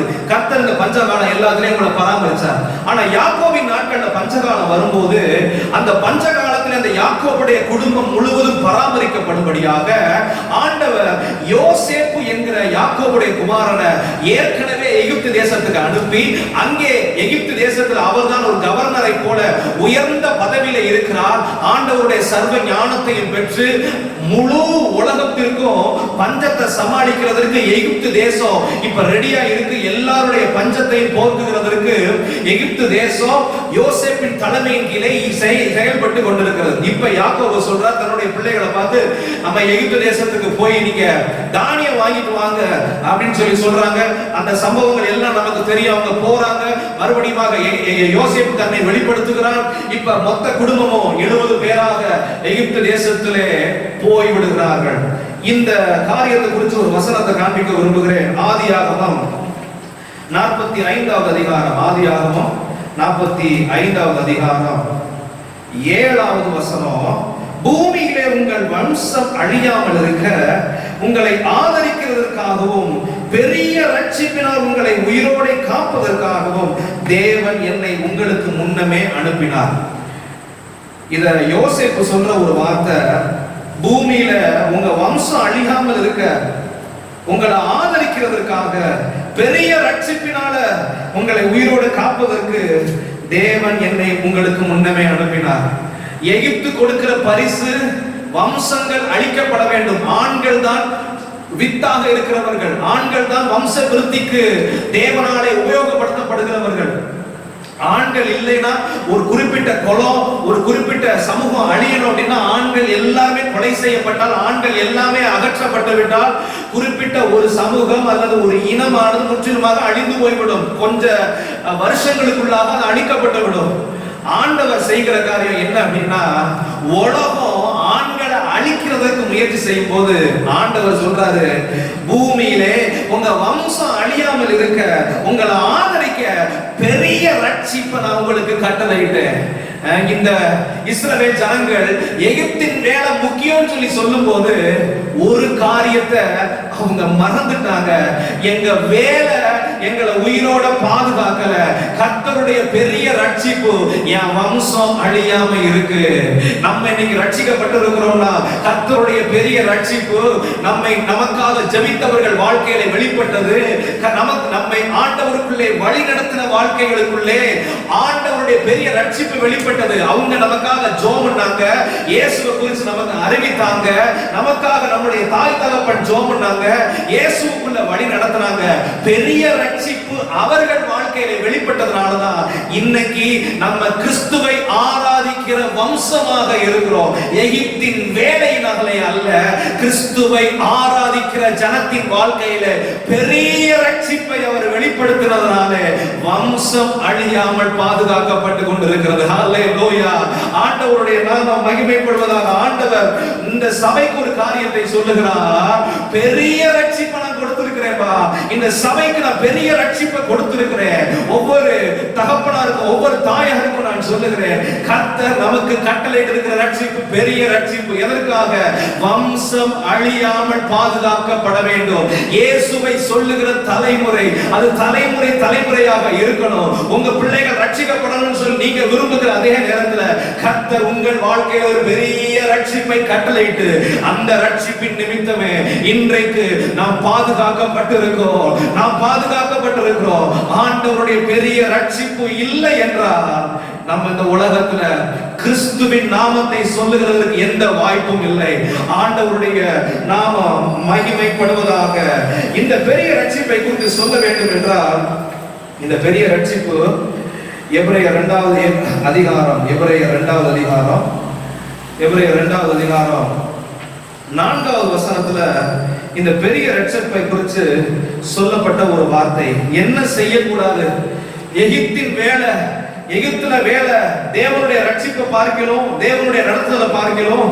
எகிப்தின் வேலை என்று சொல்லி உலகத்திலே நம்மை வாழ வைக்கிற அந்த உழைப்பிலே அதிக கவனம் செலுத்தும் போது இந்த வசனத்தை தான் நம்ம மறைமுகமா நிறைவேற்றுகிறவர்களாக இருக்கிறோம்.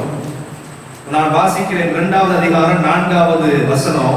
அடையாளங்களினாலும் அற்புதங்களினாலும் பலவிதமான பலத்த செய்கைகளினாலும் தம்முடைய சித்தத்தின்படி பகிர்ந்து கொடுத்த பரிசுத்த ஆவியின் வரங்களினாலும் தேவன் தாமே சாட்சி கொடுத்ததுமாய் இருக்கிற இவ்வளவு பெரிதான ரட்சிப்பை குறித்து நாம் கவலையற்றிருப்போமானால் தண்டனைக்கு எப்படி தப்பித்துக் கொள்வோம்?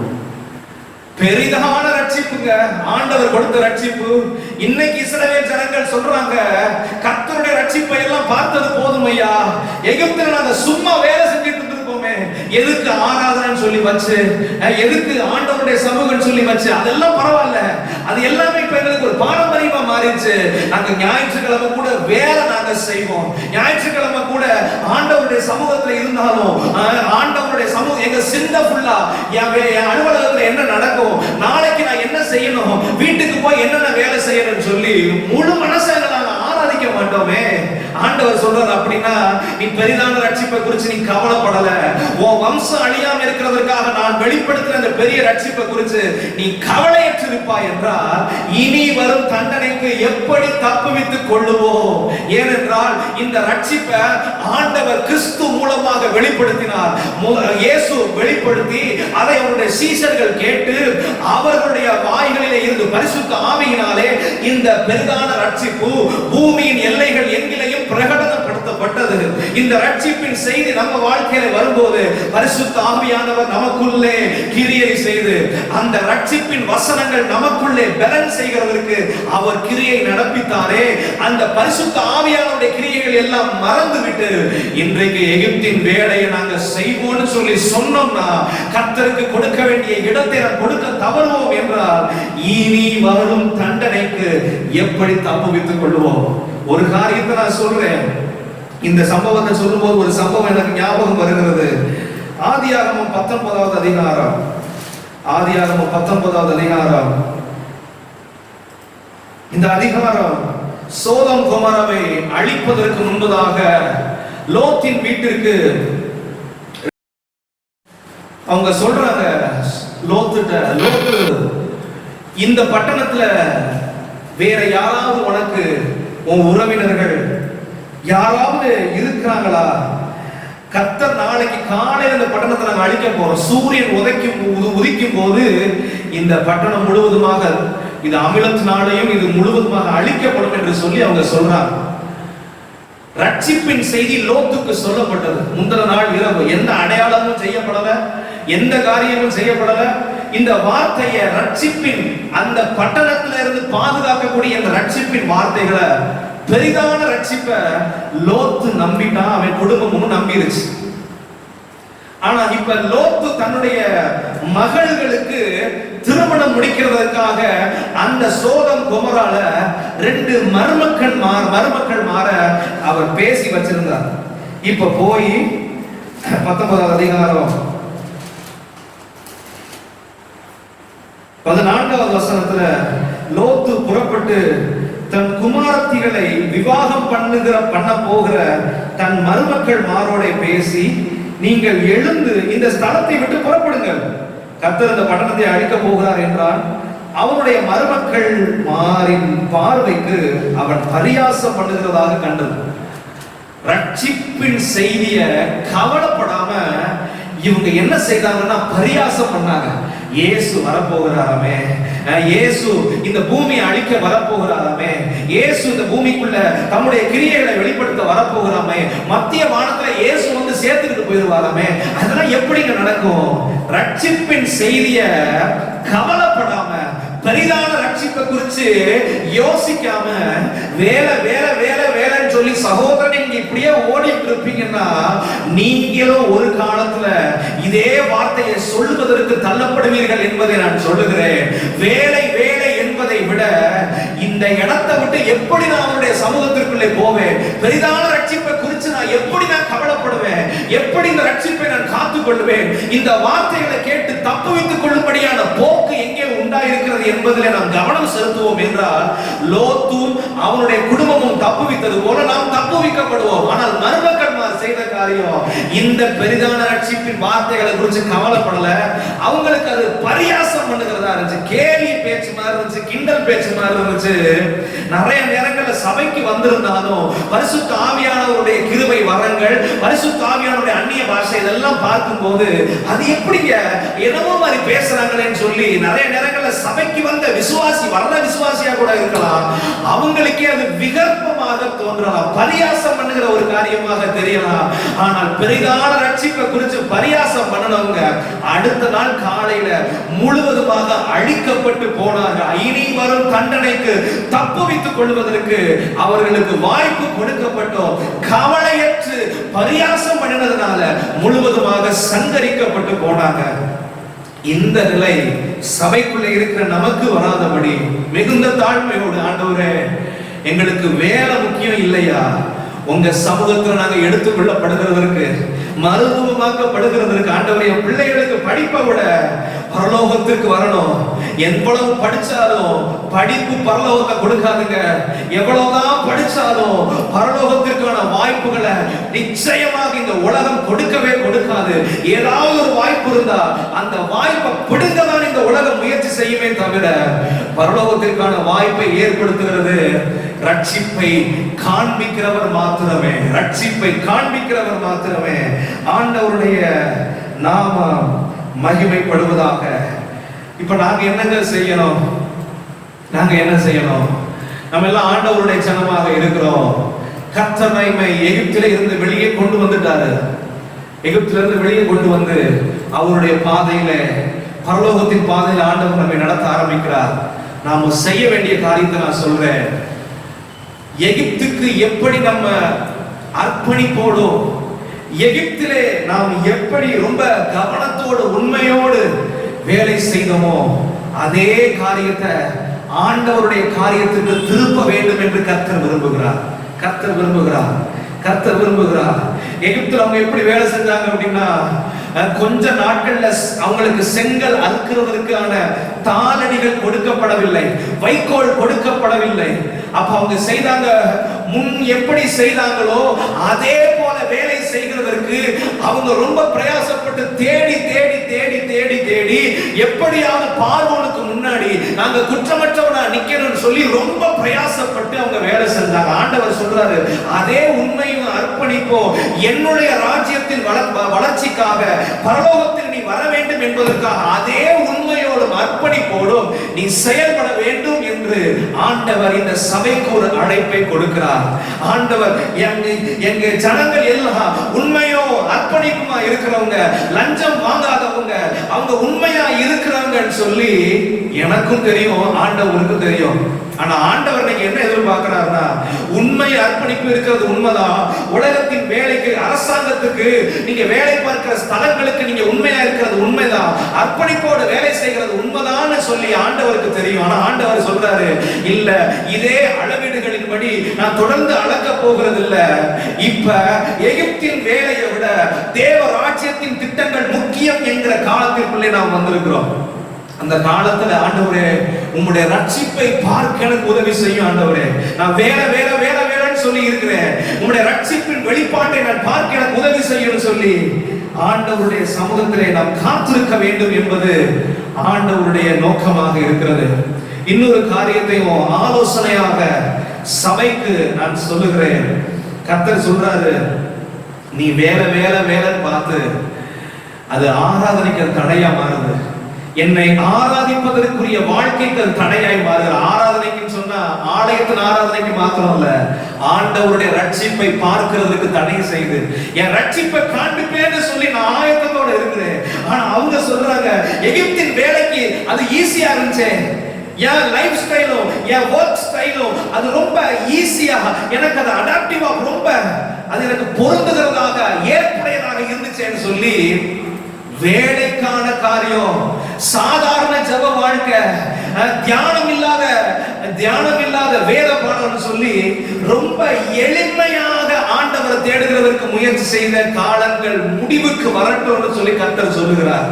நீ வேலைக்கு அதிகமா முக்கியத்துவம் கொடுக்கிறது சகோதரனே சகோதரியே, நீங்க வேலைக்கு அதிகமாய் முக்கியத்துவம் கொடுக்கிறத ஆண்டவர் சொல்றாரு, என் சமூகத்துக்கு கொடுக்கணும், என் பெரிதான ரட்சிப்பிற்காக அவங்க காத்திருக்கணும், என் பெரிதான ரட்சிப்பை பார்க்கிறவருக்கு அவங்க காத்திருக்கணும்னு சொல்லி ஆண்டவர் விரும்புகிறார். இந்த லாக்டவுன் நாட்கள்ல ஆண்டவர் சொல்றாரு, உங்க வேலை சம்பந்தப்பட்ட காரியங்களை நீங்க மறுபடியுமாக நீங்கள் அதை சரியாக சீர்தூக்கி பார்க்க வேண்டும். நான் செய்கிற பிசினஸ் இது ஆண்டவருடைய பரலோகத்துக்கு போறதுக்கு ஏற்புடையதா? நான் செய்கிற பிசினஸ் அது வேதாகமத்தில் தடை செய்யப்பட்டிருக்கும்னா அதை உடனடியாக நிறுத்தி போடுங்க, உடனடியாக நிறுத்தி போடுங்க. இல்லங்க எங்க குடும்பத்துக்கு வாழ்வது இல்லங்க, எந்த காரணத்தையும் சொல்ல வேண்டாம். ஆண்டவருடைய வசனத்திற்கு மேட்ச் பண்ற எகிப்தின் வேலையை வேண்டவே வேண்டாம். அவருடைய ரட்சிப்பை பார்க்கணுங்கிற ஒரே ஒரு வாஞ்சை மாத்திரம் நம்ம உள்ளத்திற்குள்ளே பெருகட்டும். நம்ம ஆண்டவருடைய பாதையில நடக்கிறதுக்கு தீர்மானம் செஞ்சோம். ஆண்டவர் நம்ம எகிப்திலிருந்து வெளியே கொண்டு வந்துட்டாரு. பாலும் தேனும் ஓடுகிற பரலோகத்தின் பாதையில ஆண்டவர் நம்மை நடத்துகிறதுக்கு கொண்டு வந்துட்டாரு. இனிமே எகிப்தின் வேலை என்று சொல்லி என் பிசினஸ் ஆண்டவருடைய வசனத்துக்கு எதிராக இருக்கும்னா நான் சொல்லுவேன், அந்த பிசினஸ் நிறுத்துங்கன்னு சொல்லி சொல்லுவேன். ஆண்டவர் சொல்றாரு, இல்ல உன் பிசினஸ் அது என் கிட்ட நெருங்கி சேர்றதுக்கு, என் ரட்சிப்பை பார்க்கிறதுக்கு தடை செய்யும்னா பிசினஸ மாற்றுங்க.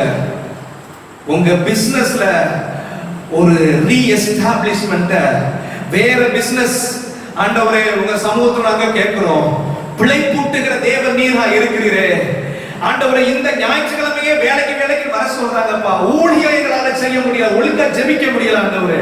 ஆண்டவர் சொல்ற அந்த வேலையை நீ மறுபடியுமா நீ அதை மாற்றுகிறதற்குரிய காரியத்தை நீ பார்க்கணும். எகிப்தின் வேலை தேவனுடைய ரட்சிப்பின் திட்டத்தை தடுக்க கூடாது. ஆண்டவர் சபைக்கு ஒரு அழைப்பை கொடுக்கிறார். இந்த பிசினஸ் சேஞ்ச் எப்படிங்க வரும்? பிசினஸ் சேஞ்ச் இந்த லாக்டவுன் நாட்கள் நீங்க அதுக்காக அதிகமா உபயோகப்படுத்துங்க. பழைய பிசினஸ்லயே வர நாட்கள்ல நீங்க ப்ரொசீட் பண்ணணும்னு நினைக்காதீங்க. பழைய லைஃப் ஸ்டைல், ஒர்க் ஸ்டைல் எல்லாம் மாறணும்னு சொல்லி ஆண்டவர் விரும்புகிறார். மறுபடியும் இன்றைக்கு சபையாய் நாம் கூடி வர போகிறோமோ அதற்கு முன்பதாக சபை ஒரு அர்ப்பணத்திற்குள்ளே வர வேண்டும். என் தொழில் தேவனுடைய ரட்சிப்பை பார்க்கிறதுக்கு தடையா இருக்கக்கூடாது ஐயா. உங்க குடும்பத்தின் வாழ்வாதாரம் மனுஷர் முறைமையிலே ஒருவேளை நான் ஏற்றுக்கொள்ளலாம், இல்ல ஆண்டவர் ஏற்றுக்கொள்ள மாட்டார். வசனத்தின்படிதான் நானும் பார்க்கிறேன், கர்த்தரும் பார்க்கிறார். ஆண்டவரே எங்க வாழ்க்கையிலே இழிவான ஆதாயத்தை இச்சியாதவர்களாக நாங்க இருக்கணுமே. பவுல் தீமோத்தேயுக்கு ஆலோசனை சொல்லும்போது சொல்றாரு, எப்பா நீ சபையை நடத்துற, இழிவான ஆதாயத்தை இச்சிக்கிறது அது உனக்கு அருவருப்பா இருக்கட்டும்னு சொல்லி ஆண்டவர் சொல்றாரு. இழிவான ஆதாயம்னா அது பரலோகத்தின் காரியத்தை மேன்மைப்படுத்தாம இந்த பூலோகத்தின் ஆதாயத்தை இச்சிப்போம்னா ஆண்டவர் சொல்றாரு அதுதான் இழிவான காரியம். நீ தேடும் போது பரலோகத்துக்கு அடுத்தவைகளை தேடணும். கிறிஸ்து வீற்றிருக்கிற சிங்காசனத்தின் மேல வீற்றிருக்கிற காரியத்தை தேடணும்.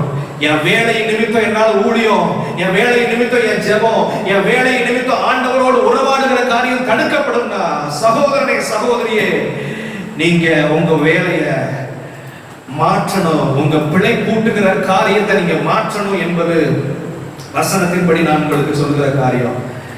இதுக்கு நாங்க என்ன செய்யலாம்?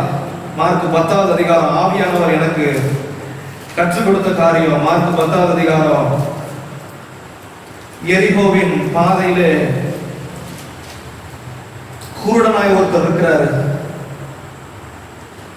எரிகோவுக்கு வந்து இப்ப 47வது வசனம், அந்த 46வது வசனத்துல கடைசி பகுதி, பர்திமேயுங்கிற ஒரு குருடன் வழி அருகே உட்கார்ந்து பிச்சை கேட்டுக் கொண்டிருந்தான். அவனுடைய சரீர குறைபாட்டு நிமித்தம் அவன் பிச்சை கேட்டுக் கொண்டிருக்கிறவனாக இருந்தான். இப்ப அவனுக்கு அந்த தெருவுல ஒரு பெரிய சத்தம் கேட்குது.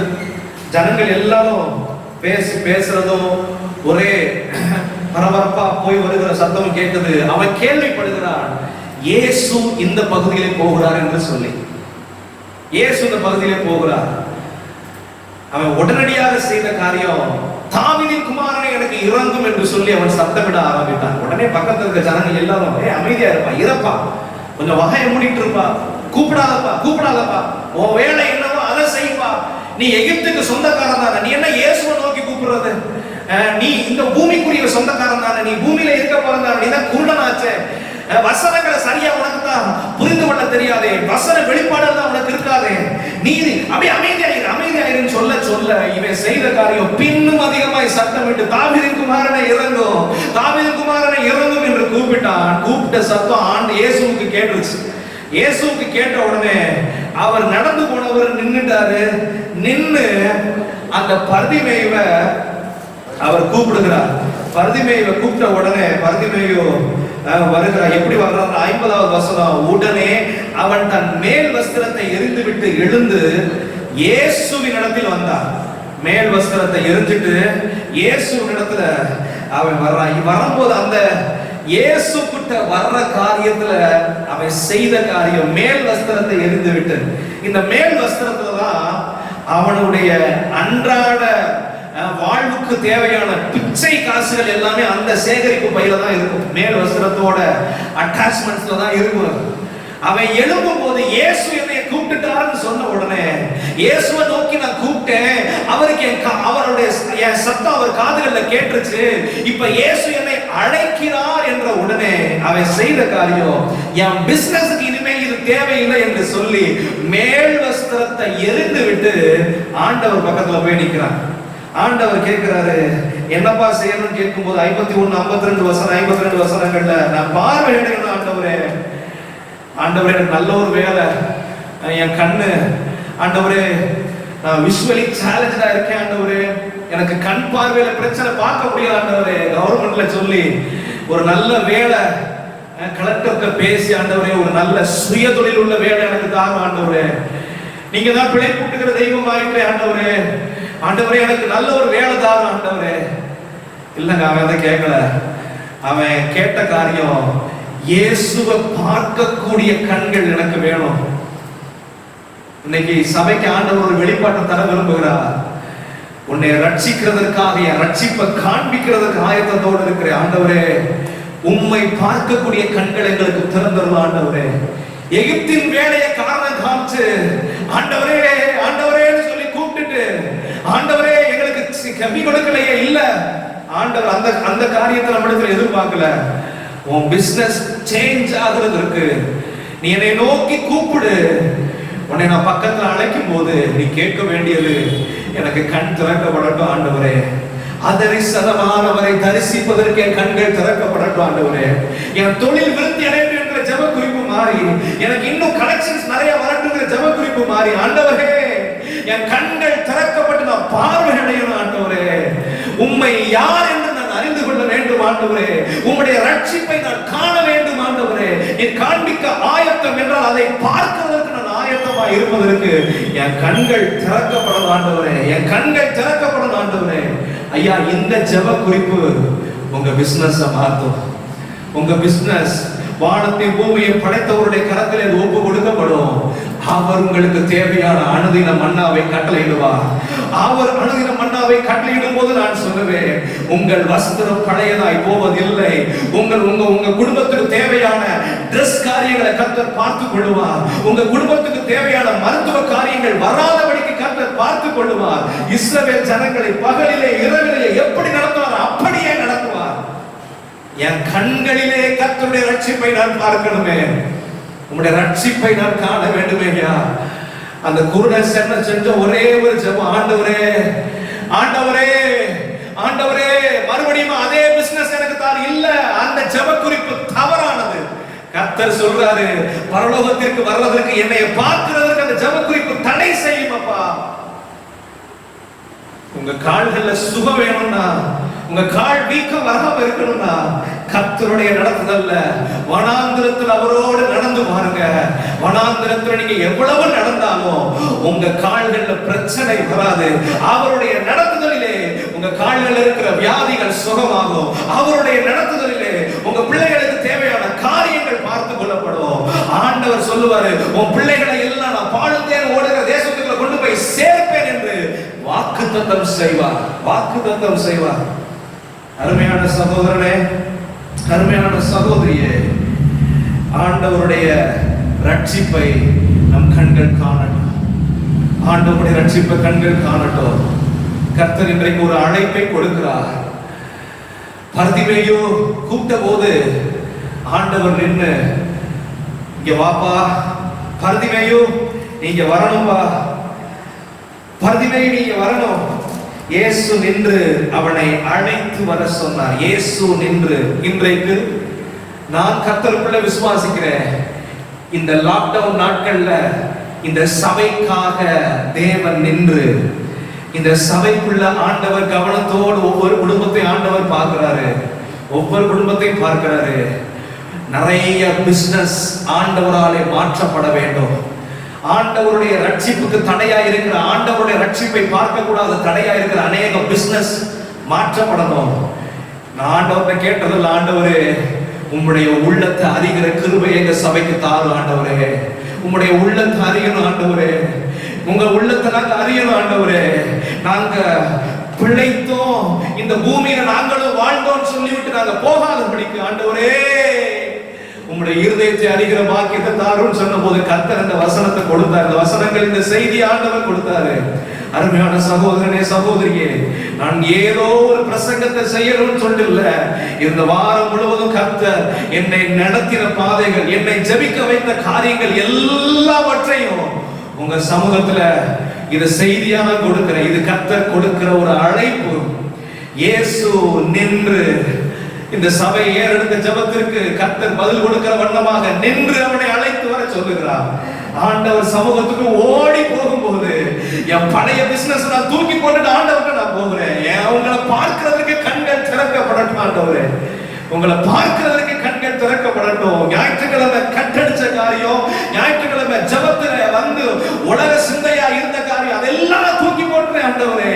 தினசரி ஆதாயத்துக்காக பிரசன்னத்தை மறுதலிச்ச காரியத்தை எல்லாம் தூக்கி போட்டேன். மேல் வஸ்திரத்தை தூக்கி போட்டு ஆண்டவர் பக்கத்துல போய், ஆண்டவரே நான் மரிக்கிறதுக்குள்ள உங்களை நான் பார்க்கணும் ஆண்டவரே, மரித்ததற்கு அப்புறம் நான் உங்களோடு கூட இருக்கணும் ஆண்டவரே. கர்த்தர் சொல்லுகிறார், என் ரட்சிப்பை அவனுக்கு காண்பிப்பேன். ஆண்டவர் அந்த வசனத்தின் தொடக்கத்திலே சங்கீதம் 91:16 தொடக்கத்துல சொல்றாரு, நீடித்த நாட்களாய் அவனை திருப்தியாக்கி என் ரட்சிப்பை அவனுக்கு காண்பிப்பேன். ஆண்டவருடைய ரட்சிப்பை பார்க்கிறதற்கு கர்த்தர் ஒரு அழைப்பை கொடுக்கிறார். எகிப்தியன் இத்தனை நாட்கள் வாழ்ந்தது உண்மை, பெரிதான ரட்சிப்பை கட்டளையிட்டது உண்மை, நீ அழிக்கப்படாமல் உன்னை இந்த வேலையை வச்சு பாதுகாத்தது உண்மை. ஆனால் இப்பொழுது ஒரு அழைப்பை கொடுக்கிறேன், இந்த வேலையை விட்டு நீ வெளியே வந்து என்னை நீ ஆராதிக்கணும்னு சொல்லி கர்த்தர் ஒரு அழைப்பை கொடுக்கிறார். இந்த அழைப்பு உங்களுக்கு நேராய் கொடுக்கப்படுகிறது. இந்த அழைப்பு ஆராதனை செய்து ஆண்டவர் நோக்கி கூப்பிடுகிறவர்களுக்கு நேராய் கொடுக்கப்படுகிறது. கர்த்தர் ஒரு சில குடும்பங்களை கர்த்தர் தெரிந்து கொள்கிறார். நீங்களும் அந்த குடும்பங்களோடு சேர்ந்து, ஆண்டவரே உம்முடைய ரட்சிப்பை நாங்கள் பார்க்க எங்கள் கண்களை திறந்தால் மாத்திரம் அது போதும். மேல் வஸ்திரத்தை போகட்டும் ஆண்டவரே, இந்த உலகத்தின் அடையாளம் போகட்டும், பிச்சைக்காரன் அடையாளம் போகட்டும், இந்த தொழில் செய்கிற அடையாளம் போகட்டும் ஆண்டவரே. உம்மை பார்க்கக்கூடிய கண்களை திறந்தருளும் ஆண்டவரே. நம்ம எல்லாரும் சோமணும் இந்த வசனத்துக்கு அர்ப்பணித்து, ஆண்டவர் தொழில் மாற்றத்தை மறுபடியும் வற்புறுத்துகிறார். தேவன் விரும்பாத வசனத்துக்கு எதிராக இருக்கிற தொழில்கள், வசனத்துக்கு எதிராக இருக்கிற காரியங்கள் எல்லாம் சுத்திகரிக்கப்பட வேண்டும் என்பது கர்த்தருடைய விருப்பம். இந்த நாட்கள் சரியான நாட்கள். கர்த்தருடைய அழைப்பு இந்த சபையில் இருக்கிற ஒவ்வொருத்தருக்கு நேராக வருகிறது. தேவ பிரசன்னத்துக்கு தடையா இருக்கிற காரியங்கள் எவ்வளவு ஆதாயம் தருகிறதாக இருந்தாலும் அந்த இழிவான ஆதாயத்தை நான் விட்டுறேன் ஆண்டவரே, அதை நான் இச்சிப்பதில்லை ஆண்டவரே. கர்த்தர் நம்மோடு பேசி இருக்கிறார். அன்பின் நல்ல ஆண்டவரை நன்றியோடு உம்மை துதிக்கிறோம் ஐயா. இந்த வசனத்தின் மூலமாக எங்களோடு இடைப்பட்டு இந்த வசனம் எங்கள் நடுவே பலத்த கிரியைகளை செய்ய எங்களை முழுவதுமாய் அர்ப்பணிக்கிறோம் ஆண்டவரே. உம்முடைய இருதயத்தின் விருப்பங்கள் அது ஒருபோதும் நிறைவேற தாமதிப்பதில்லை. கர்த்தராகிய நான் ஏற்ற காலத்தில் தீவிரமாய் நடப்பிப்பேன் என்று சொன்னேன். என் ரட்சிப்பை அவனுக்கு காண்பிப்பேன். ரட்சிப்பை பார்க்க கூடாதபடிக்கு இருக்கிற எல்லா தடைகள் ஆண்டவரே, எகிப்தின் வேலையை குறித்ததான காரியங்கள் எல்லாம் முடிவுக்கு வரட்டும் ஆண்டவரே. எங்க சபையை நீங்க சுத்திகரிக்கிறீங்க, உங்களுக்கு நன்றி அப்பா. இந்த உலகத்தின் அடையாளங்கள், உலகத்தோடு இசைந்து போன அடையாளங்கள் எல்லாவற்றிற்கும் கர்த்தர் முடிவுண்டாக்குகிறதுக்காக ஸ்தோத்திரம். உம்முடைய ஜனங்களை நீர் வேறு பிரித்தீர், நீர் நடத்தினீர். தொடர்ந்து நடத்த ஒப்பு கொடுக்கிறோம். முடிவிலே நாங்களும் மறுரூபமாக்கப்படுகிறதற்கு தகுதியுள்ள வாழ்க்கையாய் வாழ எங்களை அர்ப்பணிக்கிறோம். காத்துக்கொள்ளும். இயேசுவின் நாமத்தில் ஜெபம் கேளும் பிதாவே. என் ஆத்துமாவே கர்த்தரை ஸ்தோத்திரி, என் முழு உள்ளமே பரிசுத்த நாமத்தை ஸ்தோத்திரி. என் ஆத்துமாவே கர்த்தரை ஸ்தோத்திரி, கர்த்தர் செய்த சகல உபகாரங்களையும் மறவாதே. ஆமென். நம்முடைய கர்த்தராய் இருக்கிற இயேசு கிறிஸ்துவின் கிருபையும் பிதாவாகிய தேவனுடைய அன்பும் பரிசுத்த ஆவியானவருடைய அந்யோன்ய ஐக்கியமும் சந்தோஷமும் சமாதானமும் வசனத்தை கேட்டு வசனத்திற்கு ஒப்பு கொடுக்கிற ஒவ்வொரு குடும்பங்களிலேயும் தனிநபர் வாழ்க்கைகளிலேயும் கிறிஸ்துவின் வருகை பந்தம் விளங்குவதாக. ஆமென், ஆமென், ஆமென். ஆண்டவர் உங்களை ஆசீர்வதிப்பார். கர்த்தர் உங்களோடு இருப்பாராக.